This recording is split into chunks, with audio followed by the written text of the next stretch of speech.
everybody. Hello, Fajita. Hello, everyone. Hello, Ruth. Now, you might already be able to see what's in Fajita's bucket this week. Yeah, they totally can. Why? Well, because I can't help you get it out this week. Oh, yeah. Your arm's in a sling. It is. I hurt my arm, so Fajita is going to need you to help see what it is. Can you see what this box is? What? They can't. Go closer. Well, you know what? I'm going to put a picture right here. Ah, you got it. It's matches. Oh, yeah.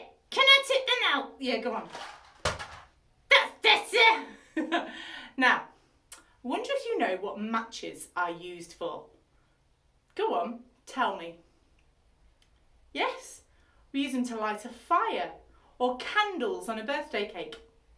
But they always do something very special. Can we see? Well, I can maybe do it without you, so I'm going to have to put you down. Oh, I'll watch from the side. Yeah, you watch from the side. So, this match, I can do something special with it. At the moment, it's just a wooden stick with a brown bit on it. But if I strike it on the side of the matchbox, what do I get? I get a flame. I get some light. Now, I wonder how far away you would be able to see this light if it was totally dark. What do you think? How far could you see a match if it was totally dark?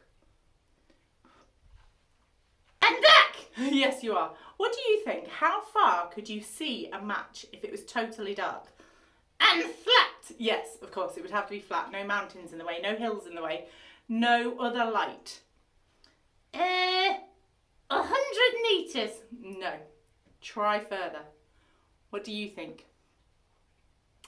Well, scientists reckon that it's 2.6 kilometres that you can see the light from a match if it's totally dark. That's amazing that light can be seen so far away, that it makes a difference in so much darkness. What's that got to do with today? Well, today's I am, let's have a look. Jesus said, I am the light of the world.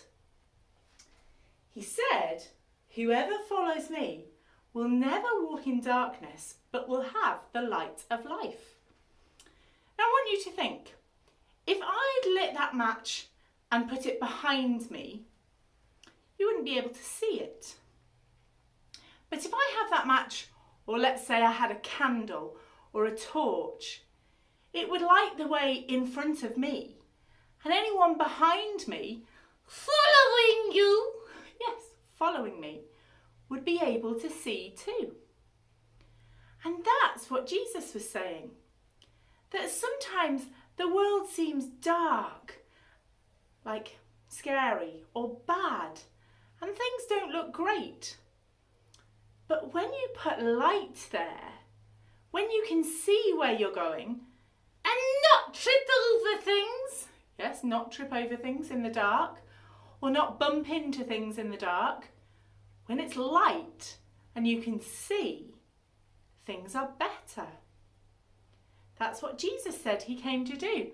When he said, I am the light of the world, he said, I've come so that you can see better. So that you can see and not have to see all the bad things, but see all the good things that God has made.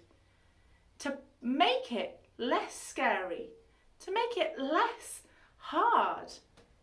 Following Jesus, following the light, means that we can see the best way to go.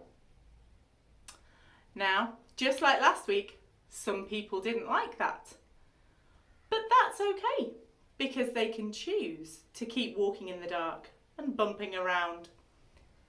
I know which I'd prefer to do. I wonder which one you'd prefer to do. I wonder how far you would get without much light. There's a thought for you this week. I'm going to say a prayer now to thank God for light. And if you want to make it yours, say amen. because that means I agree. Father God, thank you that Jesus said he was the light of the world, and that if we follow him, we don't have to walk in darkness. Thank you that there are people that we know who help us to not walk in darkness. In Jesus' name, amen. Amen. Well, see you next week for the next I Am. You take care. See you soon. Bye-bye.